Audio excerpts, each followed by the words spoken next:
আসসালামু আলাইকুম এভরিওয়ান। আজকের দিনটা আমার জন্য ছিল একটা দুঃস্বপ্নের মতন। আমি আজকে দুপুরে একটা পোস্ট করছিলাম যে আমার দুইটা ফোনই চুরি হয়ে গেছে। কালকে রাতে 1:30টার দিকে আমার ঘরের ফাইল লক ভাঙা আমার মশারি কাইটা আমার দুইটা ফোন চুরি করা হয় আমার বালিশের নিচ থেকে। তারপর সকাল 11টার দিকে আমি জিডি করি, আর পুলিশ বলে আমাকে যে 15 দিন পর এটার আপডেট জানাবে। তো দেন আমি জিডি করে আইসা পড়ি, আমি ওইখান থেকে ডাইরেক্ট আমার অফিসে চলে যাই। তো ডিউটি শেষ করলাম, ডিউটি শেষ করে আমি আমার মায়ের কাছে গেলাম।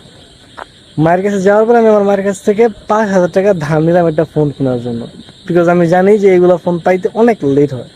তো আমি ভিডিও টিডিও বানাই, টুকটাক কাজ করি অনলাইনে, দ্যাটস ওয়াই আমার একটা ফোন লাগবে। এই জন্য আমি কি করছি, মার থেকে 5,000 টাকা ধার নিয়ে কাশপুরে একটা সেকেন্ড হ্যান্ড ফোন মার্কেট আছে, রাস্তায় সেল করে অনেকগুলো দোকান বাজারে, প্রায় 50টা মতন হবে, সেখানে আমার ভাই আমার নিয়ে যায় ফোন কেনার জন্য। তো আমি 4টা 5টা দোকান ঘুইরা ফোনগুলো দেখতেছিলাম। তো একটা দোকানে ফোন থাকার সময় আমার পাশে একটা লোক দোকানদারে বলতেছে, ভাই দেখেন ফোনটা কিনছি 15,000 টাকা দিয়ে, কেমন হয়েছে? আমি জাস্ট ফোনটার দিকে হালকা চাইলাম, ভাই তার হাতে দেখি আমার ফোনটা।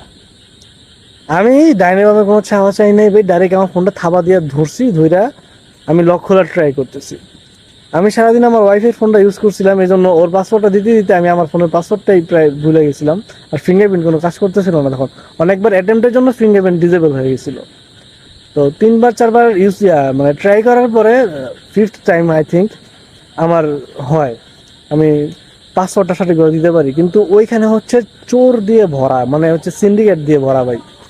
সিন্ডিকেটের দোষণে ভাই আমার ফোনটা আমি নিতেই পারতেছিলাম না কোনোভাবে। আমি যখন বললাম, মানে ঝগড়াঝাটির একটা পর্যায়ে আমি যা বললাম যে আমার সাথে যে ভাই আছে ওরা বললাম, সিয়াম 999 কল দাও। ভাই মা জাস্ট আমি কথাটা বলছি যে 999 কল দাও, তারা আমার এমন ভাবে ঘিরে ধরছে আমাদের দুজন, মানে ওইখান থেকে বেরোতে দিব না। দেন আর কি করবো ভাই, তাদের সাথে একটা সমঝোতার মধ্যে আসতে হইলো। শেষে আমার ফোনটাকে আমি 5,500 টাকা দিয়ে কিনা এখন আমি ভিডিও করতেছি। আর যেটা সেকেন্ড ফোন, আমার সেকেন্ড ফোন আমি আর পাইনি। আমার ফোনে যা যা ক্ষতি হয়েছে তা হইতেছে আপনার, আমার সিমগুলো খুলে ফালাই দিছে ভাই। আর দেন ফোন ফ্লাশ মারে না, আমার ফোনের ছিল স্ক্রিন প্রোটেক্টর ছিল, ওটা ভেঙে ফালাই দিছে। এই তো এই হইতেছে বর্তমানে বাংলাদেশের অবস্থা ভাই। আমার ফোন আমারই কিনে আনা লাগছে আবার, বুঝতে পারছেন? এই হইতেছে বর্তমানে বাংলাদেশের অবস্থা। আর কি বলতাম ভাই, যে চরম লেভেলের সিন্ডিকেট। আমি ওখানে দাঁড়ায় থাকলে আর কিছুক্ষণ হয়তো আমি মার খেতাম ভাই। মানে 40 জন 50 জন আমাদের দুজনকে ভাই ঘিরে ধরছে পুরা। দেন আমরা অনেক বেশি মনে করেন যে করলাম, বোঝানোর চেষ্টা করলাম যে ভাই দেখেন ফোনটা তো আমাদের, আমরা জিডি করে রাখছি, প্লাস আমাদের কাছে মামলার জিডির কাগজ আছে, আমার ফোনের বক্স আছে, চার্জার আছে, আইএমআই নাম্বার সবকিছু আছে, লাগলে আমরা এভরিথিং দেখাইতে পারবো। তো তোরা ওনারা মানবি না, ওরা বলছে যে 15,000 টাকা দিয়ে কিনছে, ওনাদেরকে 15,000 টাকা দিয়ে ফোনটা আনতে হইব। শেষ পর্যন্ত অনেক হাত ধরে বোঝানোর পর 5,500 টাকায় মানছে আমার ফোনটা দেওয়ার জন্য। তারপরে আমি আমার ফোনটা নিয়ে বাসায় আসছি, আর এখন ভিডিও আপলোড করতেছি।